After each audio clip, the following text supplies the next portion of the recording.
इथून पुढे आता मार्केटिंग किंवा आता जे काही कॉम्पिटिशन येतं आहे पुढे मोठ्या प्रमाणात कलर रेड सीडलेस वाढायला सुरुवात झाली, तर ह्या कंडिशन्समध्ये तुम्हाला प्रॉपर कलर देणं ही सगळ्यात महत्त्वाची जबाबदारी आपली राहणार आहे, जर का तुम्हाला त्या कॉम्पिटिशनमध्ये चांगला दर घ्यायचा असेल तर.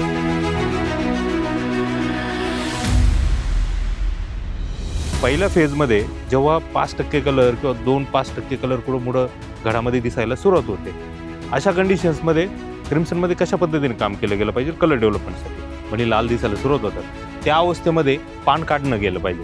पानं कशी काढावं लागतात, समजा आता हे घड सावलीमध्ये आहे, तर घडाच्या वरचं पान राहून द्यायचं आणि घडाच्या पुढचं आणि घडाच्या मागचं असे हे पानं काढले गेले पाहिजे. हा एक प्रॅक्टिस झाली लीफ रिपल. एक आर्टिकल पण आहे क्रिम्सनच्या रिलेटेड.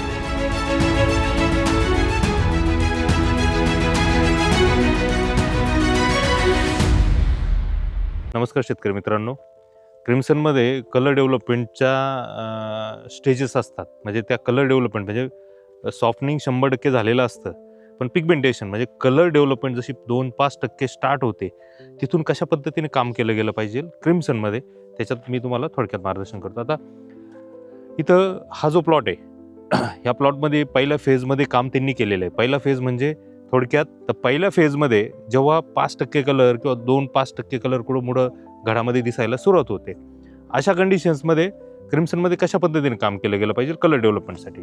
पहिला मुद्दा म्हणजे मेकॅनिकल ऑपरेशन्स म्हणजे लेबरकडून काय कामं केली गेली पाहिजे. त्याच्यामध्ये पहिला मुद्दा जसं 5% कलर कुठं 2% कलर कुठं घडमाण्यामध्ये म्हणजे लाल दिसायला सुरुवात होतात, त्या अवस्थेमध्ये पान काढणं गेलं पाहिजे.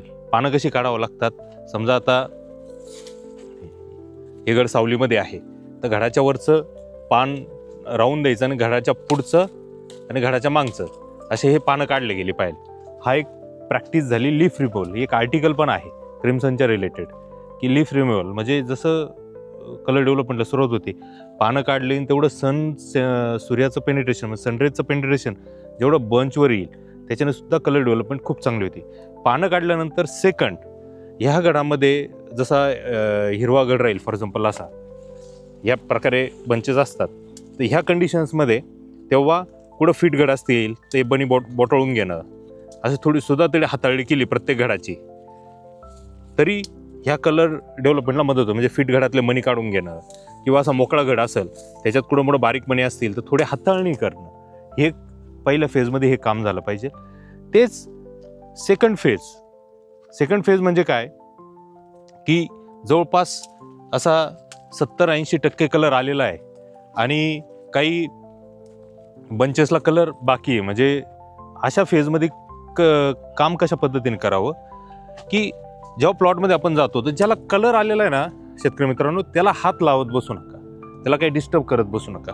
पण ज्या बंचेसला कलर नाही आहे, फॉर एक्झाम्पल अनइवन कलर आहे, त्याच्यामध्ये सेकंड फेजमध्ये परत त्या घडांची बोटाळणी करता आली, थोडंफार एखादा 2 मणी मारता आला, तरी तिथं तुम्हाला कलर डेव्हलपमेंट म्हणजे पिगमेंटेशन होण्यामध्ये खूप चांगली मदत होते. म्हणजे इंजुरीज जेवढ्या होतील, इंजुरीज झालं म्हणजे एक तुमची इथिलीनची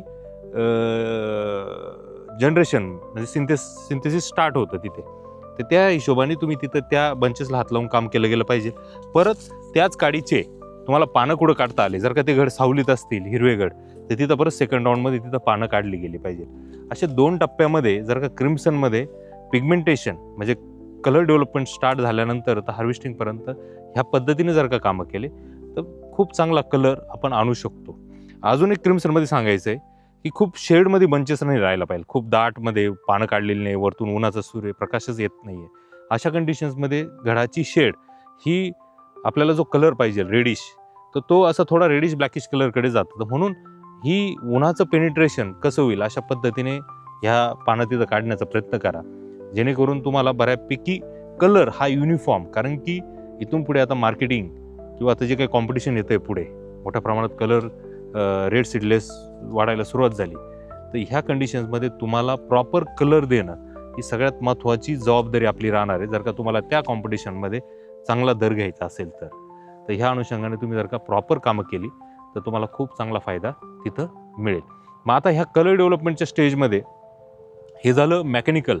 दुसरं काय वापरलं गेलं पाहिजे, फॉर एक्झाम्पल जसं संजीवक म्हणून किंवा खतं म्हणून काय वापरलं गेलं पाहिजे. तर मी 1-2 स्प्रे तिथं रिकमेंडेशन करेल. एक आहे तुमचा जस्ट 100% सॉफ्टनिंग आणि 2% कुठं कलर.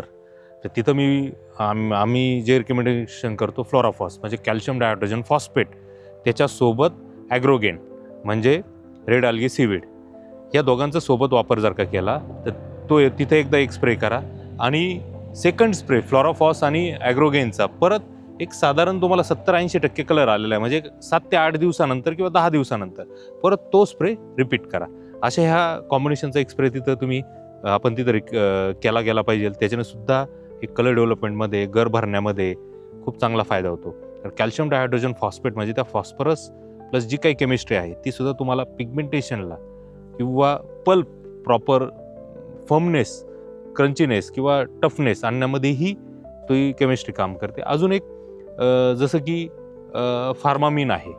एक फार्मामिनचाही वापर तुम्ही 1 किंवा 2 स्प्रे त्या अवस्थेत जर का केला, जर का तुम्हाला इथ्रेल वापरायचं जर का नसेल तर अशा पद्धतीने 2 स्प्रे ते फार्मामिनचे कंडक्ट जर का केले, एक साधारण सॉफ्टनिंग अवस्था किंवा सॉफ्टनिंगची जस्ट अगोदरची अवस्था आणि एक 50-60% कलरला, अशा पद्धतीने तुम्ही तिथं हे करू शकता.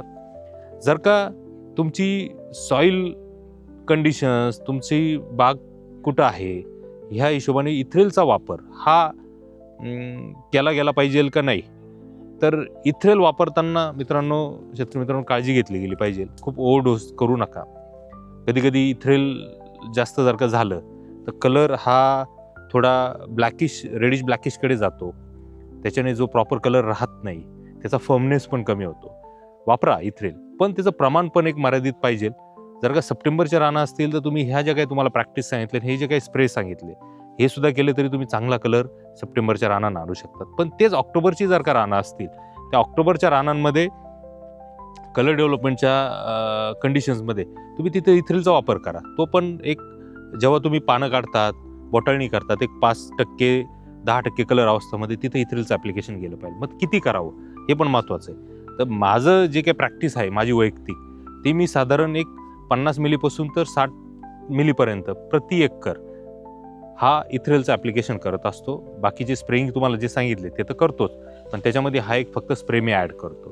तर अशा हिशोबाने जर का तुम्ही इथ्रेलचं ॲप्लिकेशन सप्टेंबरच्या रानांना गरज बघून वापरा, किंवा वापरायचं असेल तर ते तुम्ही 50 ते 60 मिलीचा जो काही डोस रिकमेंड करतोय ऑक्टोबरच्या रानांना, तो तिथं तुम्ही कमी करा, 30-40 मिलीचाच वापरा, जेणेकरून तुम्हाला तो युनिफॉर्म कलर टिकून राहील आणि प्रॉपर कलर राहील आणि फर्मनेस चांगला टिकून राहील. म्हणून इथ्रेलचा डोस जर का ह्या पद्धतीने घेण्याचा प्रयत्न केला तरी तुम्हाला बऱ्यापैकी खूप चांगला कलर तुम्ही क्रिम्सनला आणू शकता. धन्यवाद.